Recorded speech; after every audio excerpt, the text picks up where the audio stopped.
far as with the Steelers potentially, having everything, the cards and everything set up for them to go undefeated, I definitely can see that. And just speaking again, just staying there with Spillane, like, I mean, like 10 tackles, one tackle for loss, a Damn, big that pick boy six. nice.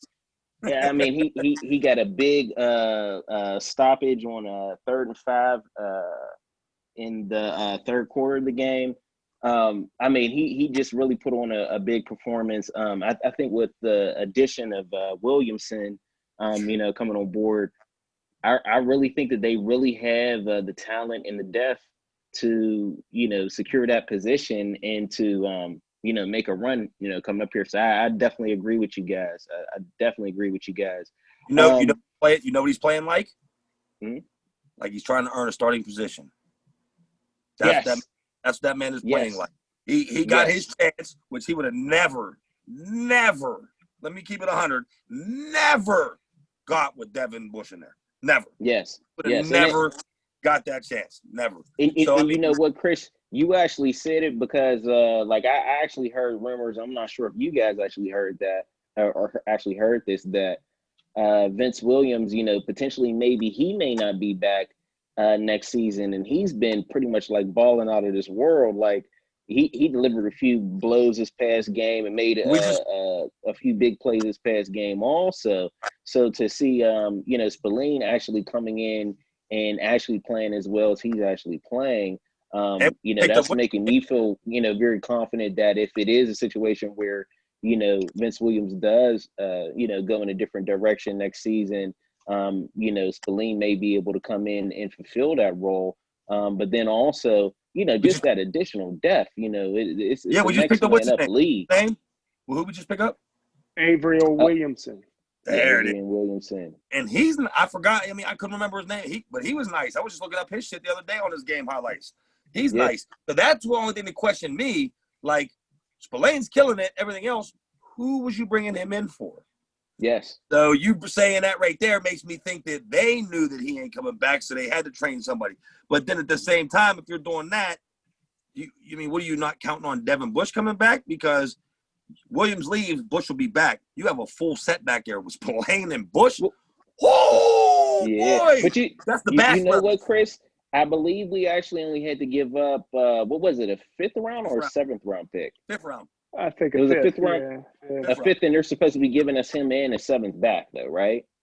Yeah. Yeah, something. I Okay. forget what the person is, but I mean, he's Yeah. So, basically. so from how I actually assessed it, and what from the information that I actually researched in this situation, it seems like he's a perfect fit for the system. He actually has actually played in Dick LeBeau's system, so he actually knows a decent amount of the play calls. So he should be, it should be an easy transition for him. He should be a solid fit. Yeah. I think that it may be a situation where maybe, where they're actually just going to look at him this year and then make that assessment as to, how they may want to proceed in the future with them.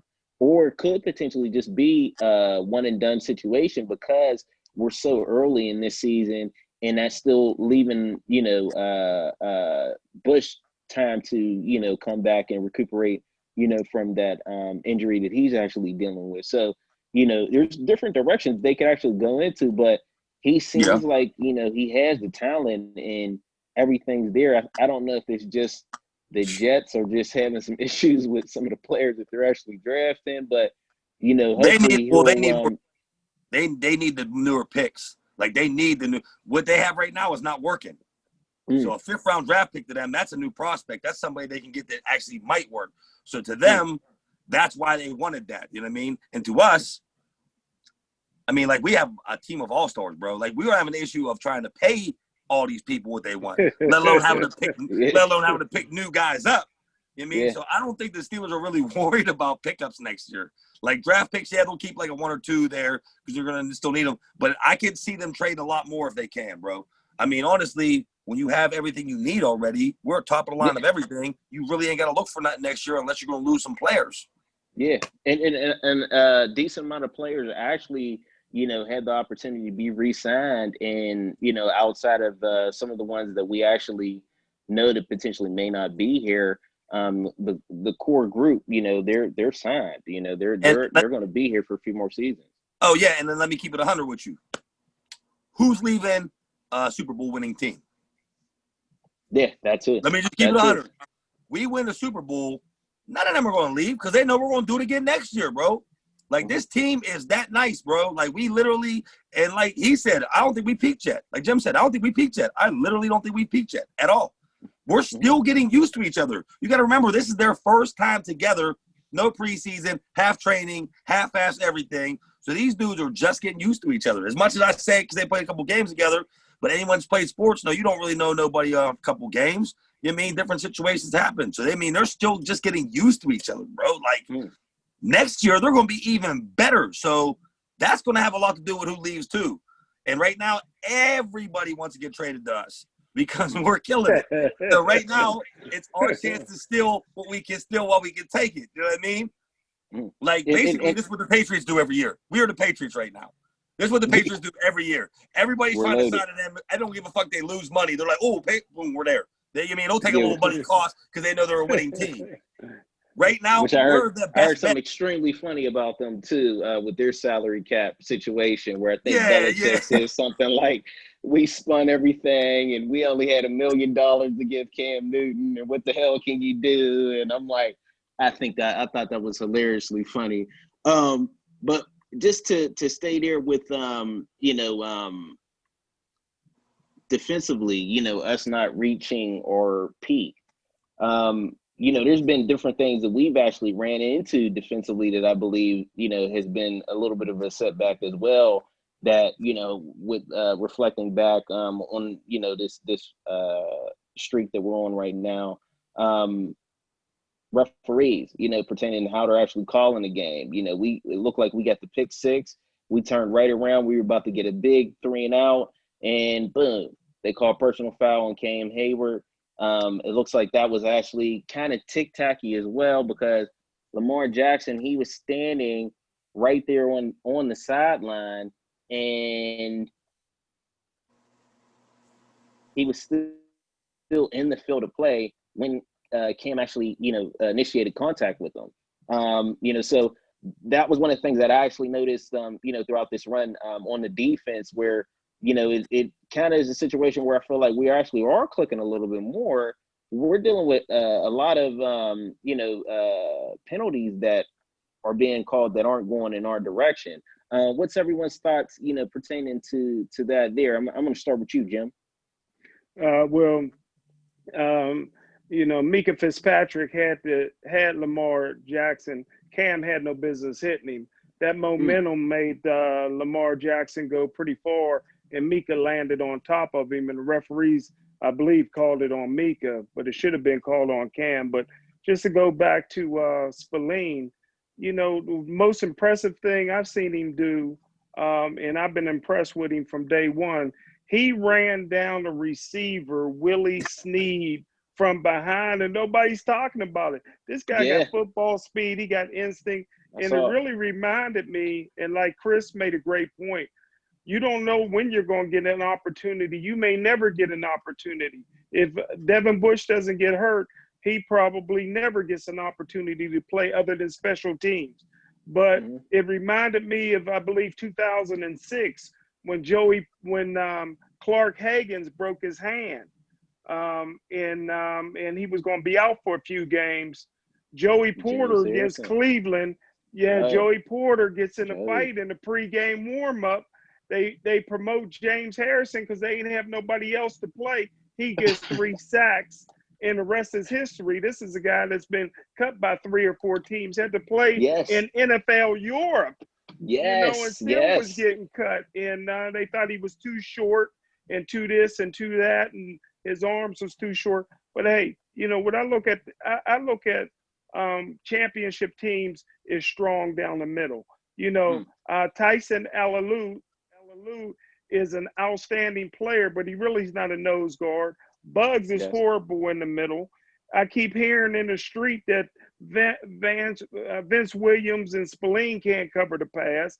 I think Terrell Edmonds has been struggling to find his way since he's been here. And Mika Fitzpatrick, for some reason, is not playing well. So we got to get better down the middle. And I tell you what, as far as next year, I would hate to lose Bud Dupree. I think Bud Dupree and T.J. Watt is a bookends like you've never seen before. Bud is 6'5", 270 pounds with 4.5 40, hard worker. I just hope some way we can find the money to sign Bud Dupree. Oh yeah. Now picture that. Picture Dupree and Watt with Bush and Spillane.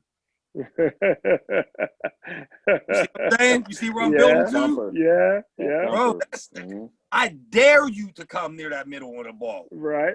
I dare you to run that shit. Like that's I mean, just think, and Spillane, we got lucky because he's still an unknown. So even if he has a really good season, we can still catch him for something a little smaller on the pay because he's still his first round, you mean? So we got lucky with him on that. Bush out for the season. So we got a little break on that because now he can't jump as much money as he wants because he's been out. But we know his talent, so we're going to keep his ass. So, I mean, I think we got 2 fucking freebies on that one. I mean, because like he said, I mean, Dupree and Watt, I mean, bro, that pair up is ridiculous, bro. There's nothing going on the outside of them, bro. Not to mention, look how many hits they get. Then the way they connect, like they know. If he sees him going this way, he already knows to cut in because he's going to rush this way. He's gonna, like the way that they work, bro. Or what about when he held him up? You know what I mean? Yeah, like they connect. It's hard to get that connection with a team. It really is. You know what I mean? With everything together. So I'm still in the process of imagine next year when they're used to each other. And I keep saying it, and I keep telling people, and you better believe I'm putting 500 on the Steelers next year. I promise you from the beginning. I'm going to put that money down. I will give And I got a question to ask you guys, just to stay there, you know, on the defensive side of the ball. I'm not sure if you guys, you know, saw the you know, words that were actually being passed between Watt and defensive coordinator Keith Butler on the sideline, you know, during Sunday's game. What was everyone's thoughts pertaining to, you know, maybe why they were actually passing words? And also, you know, as far as with Coach Butler, is he now, you know, on the hot seat? Like we know, you know, this is, you know, Watts, he's coming up where, you know, he's going to want his contract and everything renewed. It's going to pretty much be Watts' defense because he's going to be, you know, the star piece from, you know, how we're actually looking in the future here. You know, you're passing words with the defensive coordinator. That's not a good thing. I mean, if anyone could say. So what was everyone's thoughts? Let me start with you. Keep it there with you, Chris. What was your thoughts pertaining to, you know, what happened? What was going on? You have words, bro. Words are words. You're not always going to get along with somebody you're around constantly. I mean, Jim could tell you he's been on sidelines everywhere looking at prospects, things like that. He's seen arguments. You're going to have that. I mean, he's playing great. He's doing good. He is in his zone, so he feels he knows what's going on. Defensive coach might have another thought on how he wants him to do it. He's already killing it, MVP, best defensive player, blah, blah, blah. So he knows where he's at. He got his zone where he's at. And I'll tell you right now from experience, I play college ball and everything. Once you get to where you know you're at, man, that you're comfortable, you know your limits, you know where it's at, that's a good place to be for a football player. Now, he might be trying to think of something else. It's not saying that he's trying to make him worse than anything else. It's just that he has a different opinion. You see it all the time on the sidelines. They just don't exaggerate it so much. Like, you're going to fight with your coach. It happens. I think it's nothing big. His job's not at risk. I just think it was a misunderstanding or a miscommunication on something. They probably hugged it out on Monday. You know what I mean? You're right, bro. After that W. Yeah, I mean, because like you said, he's supposed to be the next star on our defense. You know what I mean? There's no reason for this. You know what I mean? Like I said, it's just, it happens. I wouldn't take too much past that. And what about you, Jim? I mean, like with all the scrutiny that does come, you know, whenever there are situations like this that, you know, take place, like, you know, during the live game, you have cameras and, you know, everything's being recorded. So, you know, the fans and, you know, also local and national media, we're going to be able to pick up on these things. And it does create a little bit of clickbait, you know, creates a story for us here. So, like, what was your thoughts as far as, you with this situation? Well, I didn't see it until you posted it on Instagram, but then I started hearing a lot about it. Hey, listen, my favorite linebacker of all time was Kevin Green. And Mm. when Kevin Green played in Carolina, he choked one of his defensive coordinators on the sideline, man. So, hey, it's a heated battle, man. Yeah. Butler ain't going nowhere because him and Mike Tomlin, Coach Mike Tomlin, go back a long ways. The one guy on defense that I hate to lose as a coach is Terrell Austin, who used to be a defensive coordinator, I believe, for Detroit. But he's like a defensive assistant. He's really been helping with the defense and all the young guys, and he'll probably be a coordinator somewhere next year. But like Chris said, you guys said, it was a great move picking up Avery Williamson because we just lost Ulysses Gilbert III last year. He was out with a bad back. This year, they just put him on injured reserve with a bad back. His career may be over. We had no backup middle linebackers, and I think that Avery's going to be there because I love Robert Stonewall Spillane, but the way he hit his collisions, man, you don't know if he's gonna stay healthy, man, because he don't care, man. He gonna run into something, man. So and Vince Williams is a physical player too, so you need a veteran backup to come in case one of them guys get hurt, or even to give him a breather. Yes. I'm loving the death. I'm loving the death, and it was an exciting win. What was everyone's thoughts as far as with the accomplishment of Coach Tomlin? I believe he became the first African American coach in NFL history to reach 140 victories, I believe. Yeah, something. So I know there was a lot of national talk about that. I believe Shannon Sharp said that he felt a little bit disrespected that we're putting African American in front of everything and not just NFL coach. So what was everyone's thoughts first off pertaining to the accomplishment for Coach Tomlin, with him being one of the best coaches of Steeler history here, and then also just to touch base as far as with that is it good to recognize different backgrounds and different ethnic groups pertaining to their accomplishments within the sport, or do you feel as though it should just be universal where everyone is pretty much recognized the same? I'll keep it there with you, Jim. Well, I think it's good to recognize a milestone here and there, man, because we can celebrate it when we go. I'll be dead and gone before he pass Don Shula or Bill Belichick, man. He gotta coach another 20 years, man. I'm happy with the milestone, man. Hey, Coach Tomlin's going to the Hall of Fame. He went past Tony Dungy. I was surprised that he went past Dungy. But my first reaction was, it was different than Shannon Sharp. My first reaction, and by the way, I seen Shannon play live at Savannah State. He was a wide receiver. He was unbelievable. But my reaction was, his record may never be broken, because I don't know of any good black head coach or young head coaches in the league right now. So Coach Tomlin, man, that record, he may be like Eddie Robinson, man. That record may last a long time before another black coach surpass him, man. So wow. What about your thoughts there, Chris? I feel the man's outstanding coach. Like, there was talk a couple years ago, he ain't had a winning season and that and this and this. He didn't have all the players together.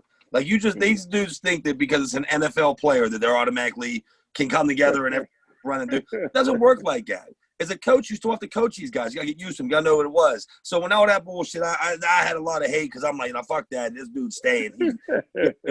And I'll give the Rooneys one thing for that credit. They never pick a bad coach. I mean, honestly, if you look at every one of our coaches that we've had in Pittsburgh, bro, they've all been great coaches. We've always had winning seasons. We've never had losing seasons. It's never been like that.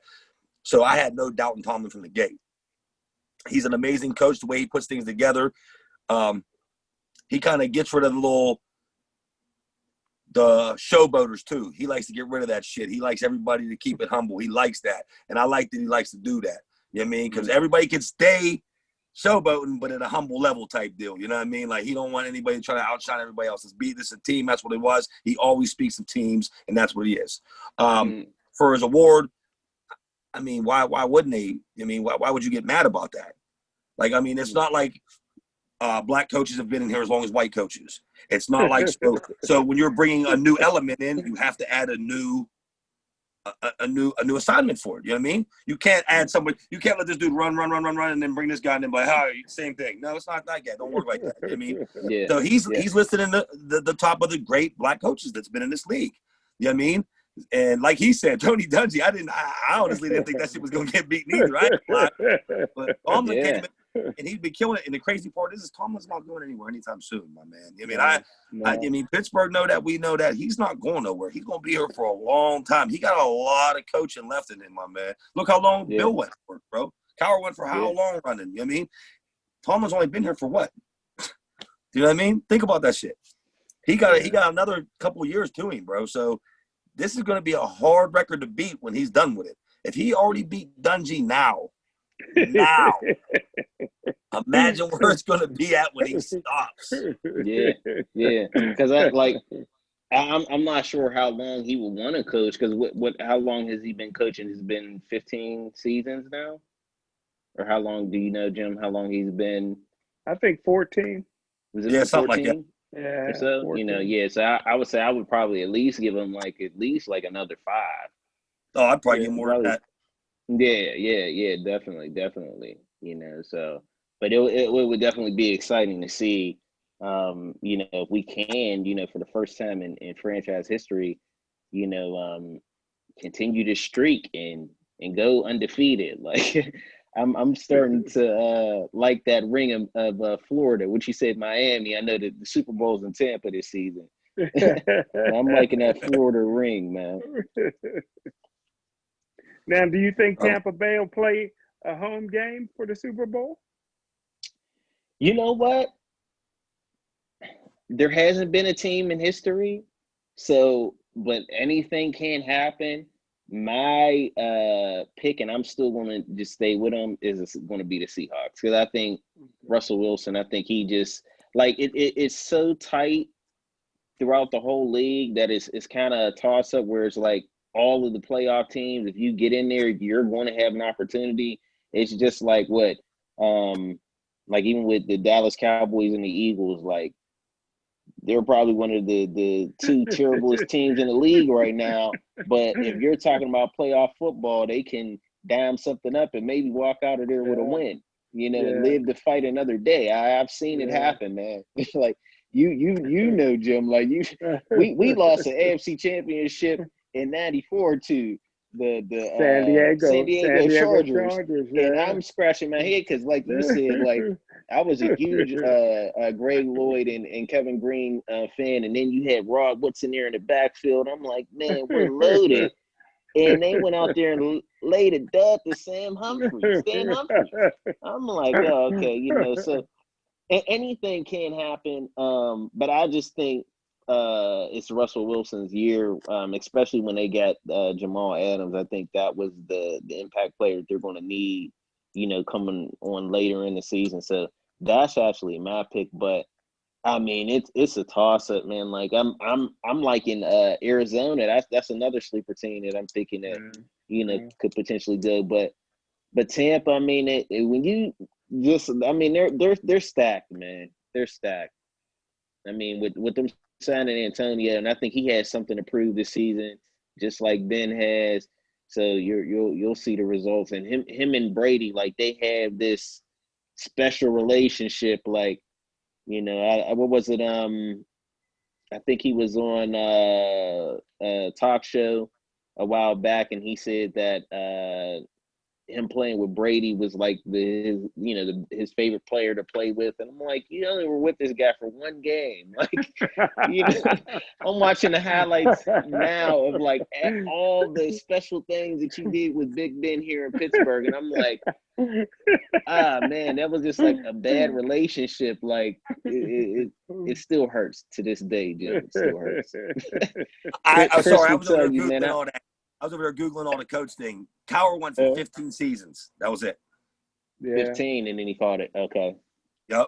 Yeah, and I was about to say, usually around like that 15 mark, you start to get to the point where it's like you got to assess, like, okay, what else do I have that's going to make me continue that push and that grind? Because especially with the coaches, like, they don't get a vacation or anything. It's that consistent grind. Like, there's no time off. Tony Dungy. Cowher, Tony Dungy, 30 seasons. 30 seasons? 13, that's it. 13. Wow. 13 with the Colts or 13? Head coach. 13. Head coach. As a head coach. Yeah. Yep. Okay.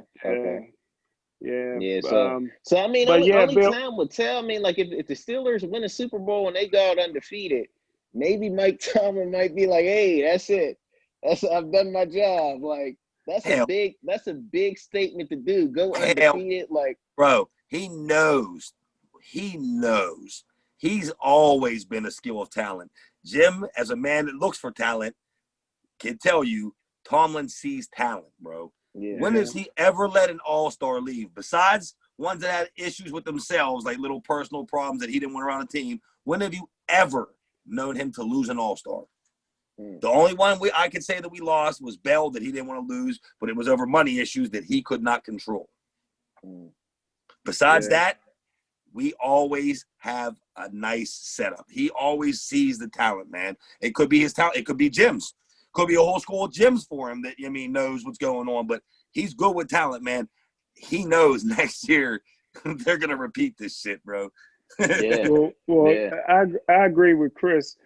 Coach Mike Tomlin's a football junkie. He's going to be an old man before he quits. Hopefully he don't go to another team, but that's even an option, down the road. But Coach Cowher wasn't ready to quit after 15 years. He had a great team.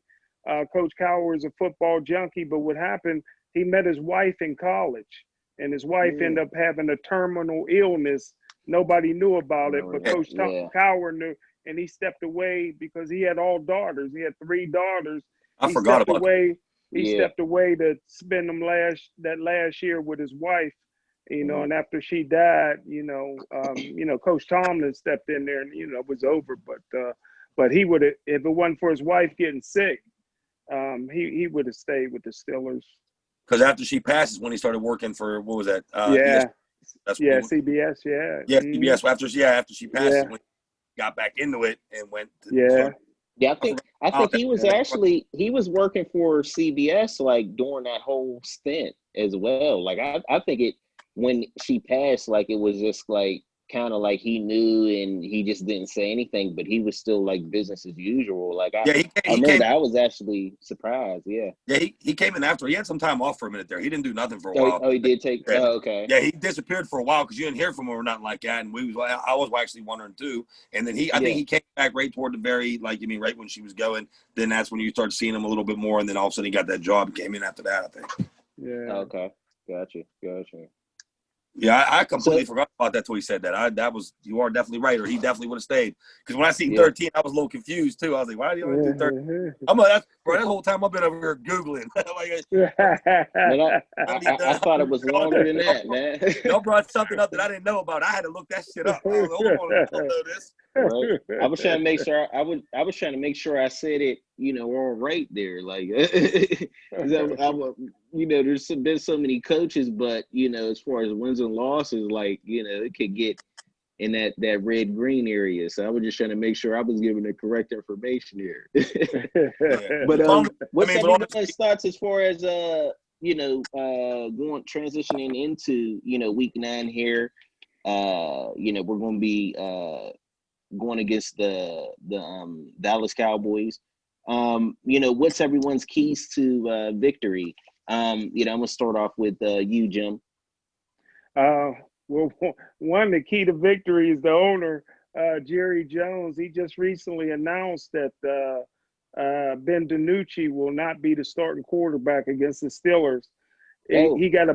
There's 2 practice squad players that's going to battle it out this week, and whoever plays the best in practice is going to be the starting quarterback. So not only do you have inexperienced quarterback and Ben DiNucci, now you got him being benched for practice squad guys. So, I think if the Pittsburgh Steelers do anything but roll out their helmets, they can blow out Dallas. I think they're 13.5-point favorite.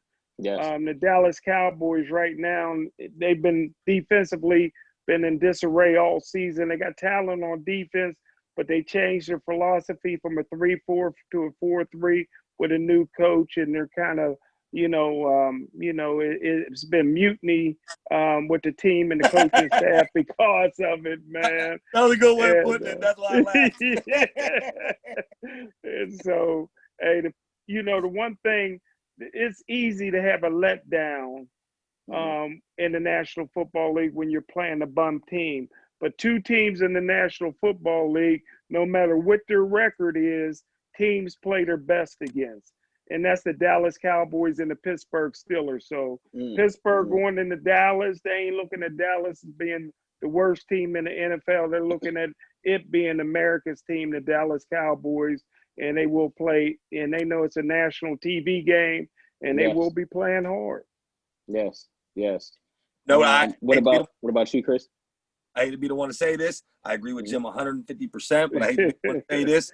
And let me knock on every piece of what I can, but don't say I'm not lying about this neither. We are known to forfeit an easy-ass game. Right. Yes. We are known. No, and it would be like the Browns. Like, we are known to lose to an outstandingly horrible team. That's true. We really are. Like, what, Chris, is so funny. For some reason, it's going to rain. All the balls will be dropped. Someone's fuel to go trip and slide. It'll just be for one game that they got to sit out or something. But that's every fucking year. That was the only thing. When I say we're going to go undefeated, I'm 100%. But I'm still in my mind like, please don't give us the Steeler curse. Please don't give us the Steeler curse. Oh, man. Yeah. I think if it's raining there in Dallas indoors, then, that's the curse, man. Bro, I'm literally like, bro, we're just known for that. Like, we really are known for that. Oh, man, trust me. You know what? It's so funny that that you actually said that because last week when it was so close and how everything transpired, I'm just sitting there and I'm looking at Ben, like when he missed that field goal. And it's like these wins that we keep getting, it's like Ben's so accustomed to us losing some of these. So he's like looking around with like this goofy look on his face, like, oh, that just happened? Like, yeah, we won. Well, I mean, I think that like you said, we did, and as much as we had an amazing team, it was miserable on our team. Yeah. Ben was always fighting with Antonio Brown. Antonio Brown was always fighting with other players all the time. Bell was rapping and he wasn't worried, and the team was mad that he wasn't doing things. He was mad the team wasn't doing what they wanted him to do. Like, he didn't go to preseason. He didn't do none of that shit. That's how he was used to doing it his way, and he couldn't change him. Well, he got fined and everything. Didn't give a fuck. You know what I mean? Like, so the team really wasn't as good. We had a lot of talent, but nobody played together, bro. Everybody was like, I'm an all-star. No, I'm an all-star. No, I'm an all-star. Fuck you. No, I'm the all-star. So it was like everybody was trying to outshine the person and wasn't worried about it. I'm in 16-person coverage. Throw me the ball still. I can catch it. Other guy wide open in the end zone. Or you got 12 receivers wide open in the end zone, and Bell's trying to snatch the ball. Give me that shit so he can run the ball. So get more. Like, you can't have a team like that, bro. But you know what I mean? I mean, to those players, especially Antonio, to his credit, I mean, like, when you got Moncrief out here just dropping balls, it's like, okay, damn it, I've seen enough. Just throw me the ball every time. Like, I've seen enough. Bro, see, there's a difference. We have a better opportunity to win it if you get me the ball than throwing it to these guys. Yeah, but dude, you cause conflict amongst your team. Yeah, The other yeah. receivers are wondering why you're not He throwing. definitely can Look, bro, control that. I'm in the NFL too, bro. I went through college. I got drafted. I got picked. I'm nice with it. You know what I mean? And you're Yeah. not throwing me the ball because this dude's whining about not getting the fucking ball when he wants it. You know what I mean? So that's Yeah. going to cause conflict, bro. That's why Yeah. I say, and I mean it to death, I love this dude, Juju.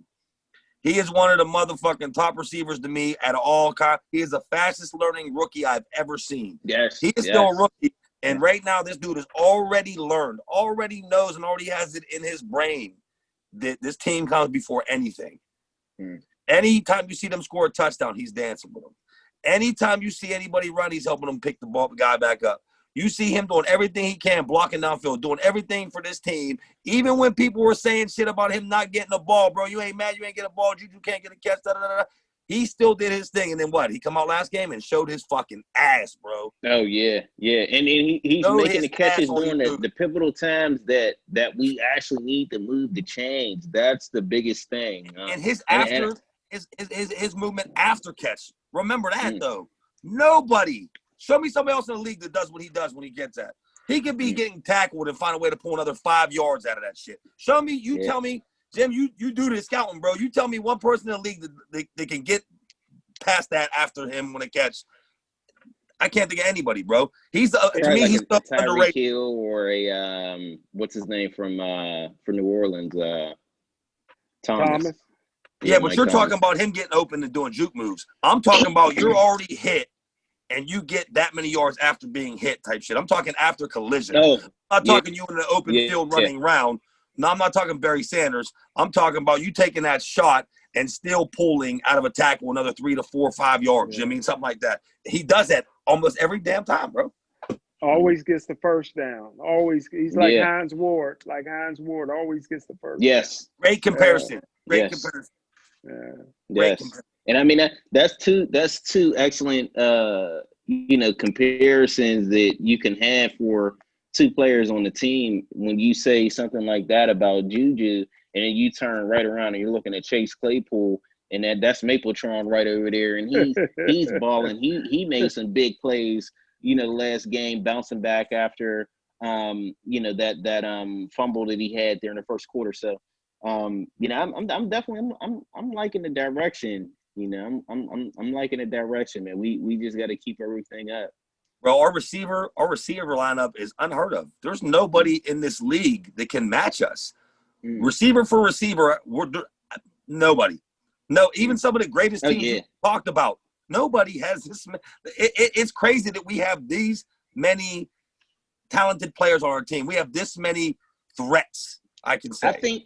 I think Tampa is the only team right now that actually should be able to match up with us offensively, because if you look at it, you got Godwin, you got Mike Evans, then you got Antonio Brown, then they got the core of tight ends where you got Gronk, you got what's his name, I can't remember the backup. OJ Howard, I think he might be injured, so I think it's but what do they do? Great as a backup.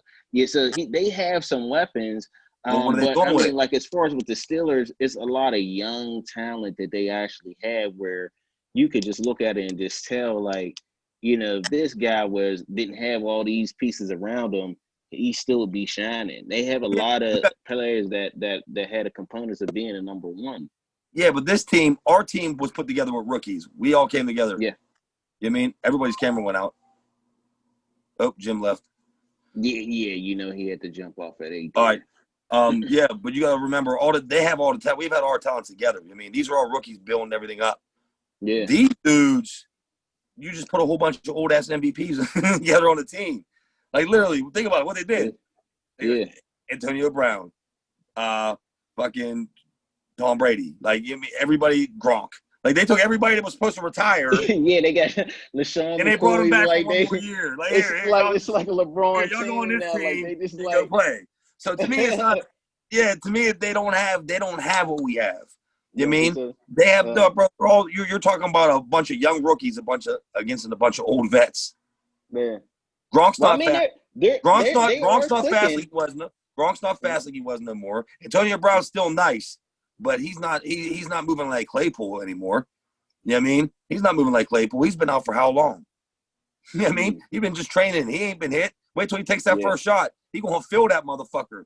After not taking a hit for a year and a half, you take that first shot, bro, you're gonna feel that. So he's gonna get brought back to reality real fast. They play us. Not to mention, he ruffled a lot of feathers on this team. And you remember what happened when Harrison did that shit and went to Patriots, and we got a hold of them.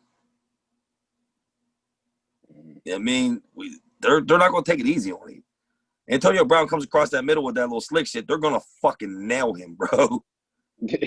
Well, you know what, man? I put it to you this way: if we can make it to if we can all make it to the Super Bowl, man, I that know will go we're down. going to. That We're will making. hands down go down as one of the great ones.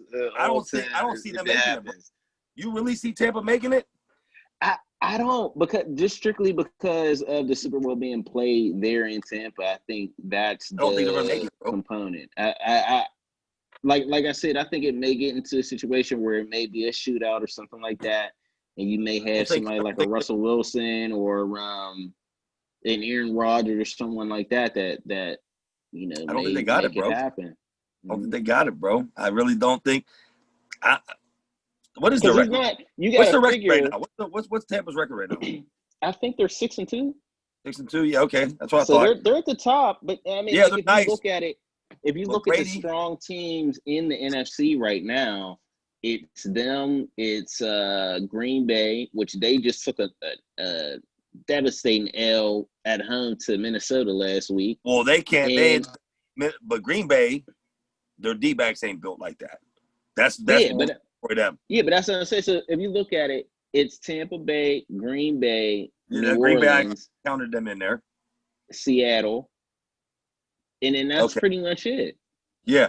So basically, Green Bay has no backup, no cornerbacks. We'll eat them alive with the receivers. And they're injured at the wide receiver. Tampa Bay, Brady, after taking 3 shots, and any game he's ever played after taking a couple shots, he started playing like shit. Yeah, but that's the biggest. You know what? They have no offensive line. That's the biggest thing. Look, with Godwin being out right now, then it's going to give AB an opportunity to come in and work himself into the system. But when they get into those 3 wide receiver sets with all those running backs that they got and them tight ends that they got, like, that's what's going to scare me, man. But they're going to move. They got to go for patterns. You're talking about Watt and Dupree, bro. You think they're not going to get the Brady? Oh, they're going to get. Yeah. That's what I'm saying. Anytime he gets hit, bro, he starts playing bad. He starts rushing the ball. Every time he's ever been matching up against them, like, I like our odds. Oh, bro, I like our odds. Hell, Brady's going to fold. He's going to fold. You know what I mean? What are they going to do? Not to mention their defensive line's not that nice. Who, Tampa? Yeah, their defensive line's not that nice. No, man, their line's pretty decent, man. They got man. What are they ranked in run defense? They're not even top 5, are they? I thought that they were. Yeah, I think they are. I think they're in the top 5. I think right now strong defenses would be them, us, of course, Chicago, and I want to say the Rams are in the mix. Number 1, they said top defense in the NFL right now. Number 1, Baltimore Ravens. Number 2, Colts. Number 3, Patriots. Number 4, Steelers. Number 5, Bears. Number 6, Rams. Number 7, Chargers. Number 8, Buccaneers. 8 is the Buccaneers. That's for run defense. Now, what is it for the pass defense, though? That's top. I just did top defense. So now I'll do run. Okay. I just want to see where they're at. Top run defense in the NFL. Because I think they may have dropped after. Tampa Bay's 8. Yeah, I think they may have dropped because they actually were a little bit higher than that a few weeks back. Yeah, they're number 8 in run defense. Yeah. Come on, bro. But even as far as with this past game that they played against New York, it wasn't like a blowout, you know. So, like, I hear what you're saying, but my biggest thing is we're looking at them and they haven't had AB, and they only got two L's right now, you know. And then I think one of the losses came to Chicago, you know, which, you know, you add another key piece like Antonio Brown, you should be able to get over that hump. And I don't think that the Packers, I don't see them doing it. I just don't Yeah, you see might be it. right on that. Like, Yeah, I'm not gonna argue you that. I know, mean, but I just yeah. So they got a shot, but like I said, that's what you like. That's the biggest jinx in this whole situation is that the Super Bowl is going to be played in Tampa. If it was anywhere else, then I would have went on ahead and I would have said Tampa. But because it's going to be played in Tampa, I'm like, no, I think it's going to be somebody there in that NFC West division. So I could see like I said again, Arizona potentially making a run. Like it looks like they're trying to make something I don't think happen. they're going. I don't think they're going. I don't think Arizona's You know, going I don't. You know what? I don't think that they have the defense, but at that's the all. whole thing. It's like it's still a toss up. Like the Rams, they have a halfway good defense, but then when you look at them offensively, Jared Goff, he's not getting the job done. Like they couldn't even beat No, they're the not. Dolphins last week. Yeah, they're not. They're not going, and they're not. I, You look at Seattle. Seattle, Seattle's they beat nice up though. on San Francisco last week, but the week prior to that, Arizona came back and beat them. And that was with Russell Wilson. What he scored like 5+ touchdowns, I want to say, in that game. Yeah, they are So nice, bro. They are nice. yeah, They just so outscored on that. They're still a threat. I'll give them the. They're still yeah, nice. so I feel like it could go anywhere in the NFC. It can swing in any way. Yeah, it I definitely don't want to could. hear people talk about the New Orleans Saints because as long as they got Drew Brees, I don't think that they're going to go to the big game or win the big game again because he consistently throws 1 or 2 interceptions a game. Until he corrects that, like that, it's not happening. I think he's what's actually setting them back. But they got a lot of injuries, so I don't really see them doing anything this year. And then in the AFC, Kansas City, they're probably going to be, the biggest scare. But I mean, even as far as with them, I feel like they're beatable Yeah, defensively. they're not. I'm not Like even worried about that. yeah, I think it'll I'm get not even into worried a about them. situation where it'll be a shootout, and we got the weapons where we can match up with them, man. We got the weapons. Like I'm. See, our defense, It's our just defense is what makes me happy. Like I said, on that though, our yeah, offense, hmm our offense can produce. I yeah. mean, it might We take us got a a little bit better more to figure and like pick them apart, but our defense is always there, bro. yeah.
Right tackle. He'll be okay over there. He's big. He's huge. 3rd and 5, and sidearms it for the first to Andrews, and the ball is knocked out, and is it recovered in time?